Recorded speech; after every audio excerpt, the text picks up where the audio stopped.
ٹھیک ہے. اعوذ باللہ من الشیطان الرجیم. بسم اللہ الرحمن الرحیم.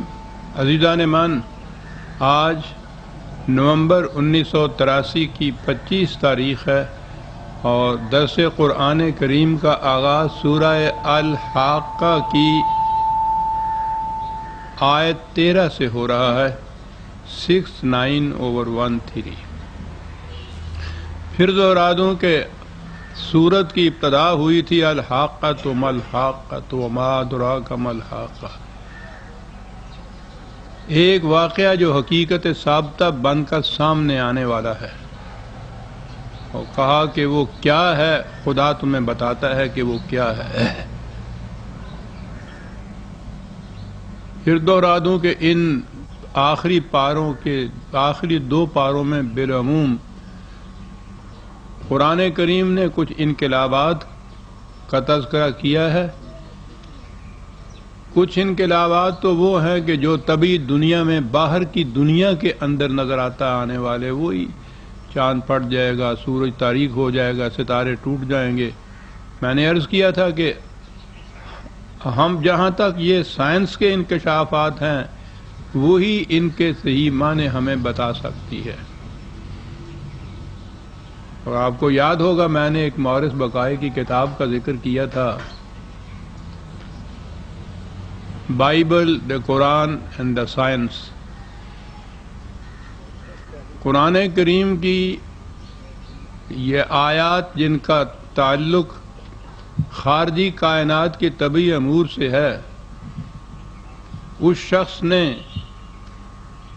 وہ بہت بڑا سائنٹسٹ ہے، اس نے ان کا مطالعہ کیا اور ایک ایک آیت کا صحیح ترجمہ، صحیح مفہوم بیان کرنے کے بعد اس نے یہ کہا کہ میں دنیا بھر کے سائنٹسٹ کو چیلنج کرتا ہوں وہ بتائیں کہ یہ بات 1300 سال پہلے عرب کی سرزمین کا ایک ان پڑھ شخص اپنی طرف سے کہہ سکتا تھا، جبکہ دنیا میں بڑے سے بڑا سائنٹسٹ بھی اس نقطے تک نہیں پہنچ سکتا تھا جو اس نے کہا ہے. اور آج اس 1500 سال کے بعد جو ہم لوگوں نے سائنس کے انکشافات کیے ہیں وہ اس کی صداقت کی شہادت دیتے ہیں.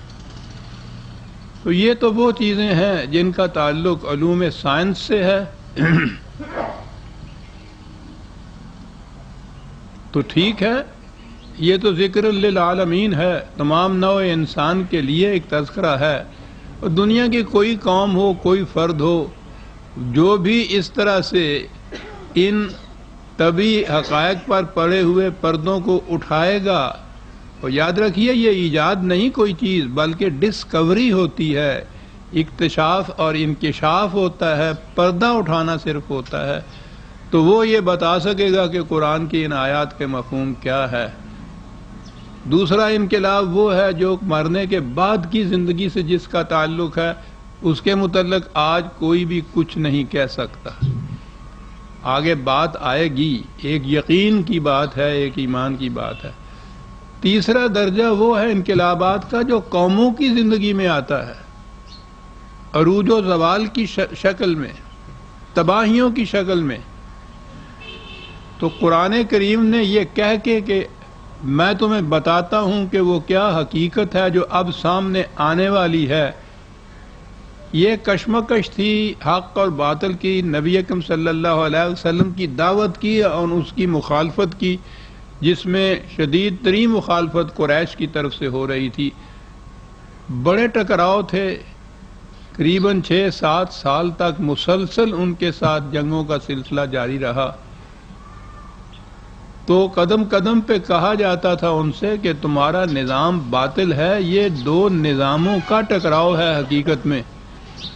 تو تم دیکھو گے کہ آخر الامر تمہارا نظام شکست کھا جائے گا کہ یہ باطل کی بنیادوں پر اٹھا ہوا ہے، اور وہ اپنی قوت استبداد استحصال کی بنا پر اس قسم کے جھوٹے فریب میں یا مغالطے میں یا غلط فہمی میں یا خوش فہمی میں مبتلا تھے کہ وہ مذاق اڑاتے تھے اس بات کا کہ یہ ایک خانمہ خراب جسے کہا کرتے ہیں، نہ گھر، نہ بار، نہ کوئی جماعت، نہ کوئی فوج، نہ کوئی مملکت، ان حالات میں یہ باتیں کہی جا رہی تھیں، اور یہ ہم سے کہہ رہا ہے کہ ہم تباہ ہوں گے اور یہ کامیاب ہوگا۔ تو قرآن کریم میں ایک تو یہ کہا گیا، اور اس کے لیے اس کا انداز جو ہے تاریخی شہادات کو وہ پہلے پیش کرتا ہے۔ پہلے ہی یہ الحاقہ کہنے کے بعد فوراً وہ عاد اور سمود اور قوم لوط اور فرعون ان تمام کا ذکر کر رہا ہے۔ تو اس سے نظر آ گیا کہ یہ جو انقلاب آگے بیان ہو رہا ہے یہ قوموں کی تباہیوں کا اور عروج و زوال کا، اس کا تعلق خارجی دنیا کے انقلابات سے بھی نہیں اور آنے والی آخرت کے انقلاب سے بھی نہیں، کیونکہ درمیان میں جو مثالیں دے رہا ہے قرآن وہ یہاں کی اقوام سابقہ کی تباہیوں کی مثالیں دے رہا ہے۔ تو آپ نے غور فرمایا نا کہ قرآن کریم کے سمجھنے کا انداز کیا ہے کہ یہ تینوں قسم کے انقلابات کا ذکر قرآن میں ہے۔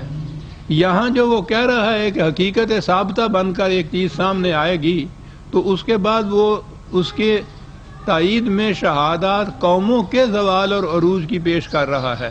تو یہ انقلاب، اس انقلاب کا تعلق قوموں کے زوال و عروج کے جو اصول ہیں قرآن نے بیان کیے اس سے تعلق ہے۔ اب ان سے کہا جا رہا ہے، پچھلی قوموں کی داستانیں دہرا کر ان سے کہا جا رہا ہے کہ وہ تم سے زیادہ شوکت و حشمت و قوت و اقتدار میں بالا تھیں، تم خود دیکھ رہے ہو ان کی تباہ شدہ بستیوں کی کھنڈرات پہ سے تم دن رات گزرتے ہو، تم ان کی داستانیں اپنی محفلوں میں بیان کرتے ہو۔ فرق اتنا ہی ہے کہ تم صرف ان داستانوں کو بیان کرتے ہیں، ہم یہ بتاتے ہیں کہ ان کا یہ حشر کیوں ہوا تھا، اور بتاتے اس لیے ہے کہ اگر تم نے بھی انہی جیسا نظام قائم کیا اور جو قائم کیا ہوا ہے تو اس کا انجام بھی ویسا ہی ہوگا جیسا ان لوگوں کا انجام ہوا۔ اور بات یہ قریش تک کی نہیں ہے، یہ تو قرآن تو قیامت تک کے انسانوں کی تمام اقوام عالم کے لیے ایک ضابطۂ موعظت اور نصیحت ہے۔ آج بھی وہ یہ کہہ رہا ہے، یعنی یہ چیز کہ وہ قوموں کے عروج و زوال کے اصول کیا ہیں، وہ اصول ابدی ہیں، واقعات ہنگامی ہوتے ہیں، اصول ابدی ہے۔ اور یہ ہے فرق، یہ جو تاریخ کے متعلق کہا جاتا ہے، مورخین ہمیشہ واقعات کو تو بیان کرتے ہیں، ان کے اسباب و علل کو بیان نہیں کرتے۔ وہ یہ تو بتائیں گے کہ فلاں قوم کو شکست ہو گئی، وہ بتائیں گے کہ اتنی فوج تھی، اتنا اسلحہ تھا، اتنی کمزوری تھی، یہ اسٹریٹجک ان کے ہاں ویکنیس تھی وغیرہ۔ قرآن یہ بتائے گا کہ ان کے نظام میں کیا خرابی تھی جس کی وجہ سے وہ قوم تباہ ہوئی ہے، اور یہ ہے وہ چیز جس کا تعلق قیامت تک آنے والے انسانوں سے ہے کہ ہر قوم یہ دیکھ لے کہ ہمارا نظام اس قسم کا تو نہیں ہے۔ تو اس اعتبار سے اس کا تعلق ہمارے ساتھ بھی ہے، آنے والی قوموں کے ساتھ بھی ہے۔ یہ کچھ کہنے کے بعد ان قریش سے کہا گیا کہ فَإِذَا نُفِخَ فِي الصُّورِ نَفْخَةٌ وَاحِدَةٌ وَحُمِلَتِ الْأَرْضُ وَالْجِبَالُ فَدُكَّتَا دَكَّةً وَاحِدَةً۔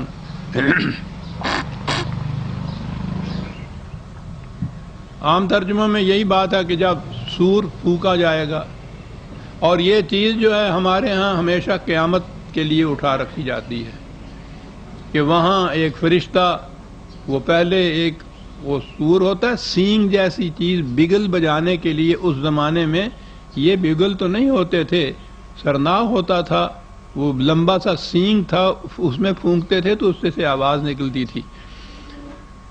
تو وہ کہتے یہ ہیں کہ قیامت میں جب مردے اٹھائے جائیں گے تو وہ فرشتہ اسرافیل جس کا نام ہے، وہ پہلے وہ سرناہ یا وہ سور میں پھونکے گا، آواز آئے گی، ایک دفعہ آواز آئے گی، تو وہ ایک دفعہ کی آواز پہ یہ نہیں اٹھیں گے، پھر دوسری دفعہ جب وہ زور سے پھونکے گا تو پھر سب اٹھ کھڑے ہوں گے۔ تو سور سے مراد وہ سرناہ لی جاتی ہے۔ سور سے مراد یہ جو اعلان جنگ کے زمانے میں جو بگل بجایا جاتا ہے فوجوں کے اعلان کے لیے، یہ اس کو بھی سور کہتے ہیں۔ دوسری چیز یہ ہوگی، اور تیسری چیز جو ہے، یہ تو اس دنیا کی جو آپس میں جنگیں ہوتی تھیں، جنگ کا بگل بجانا جسے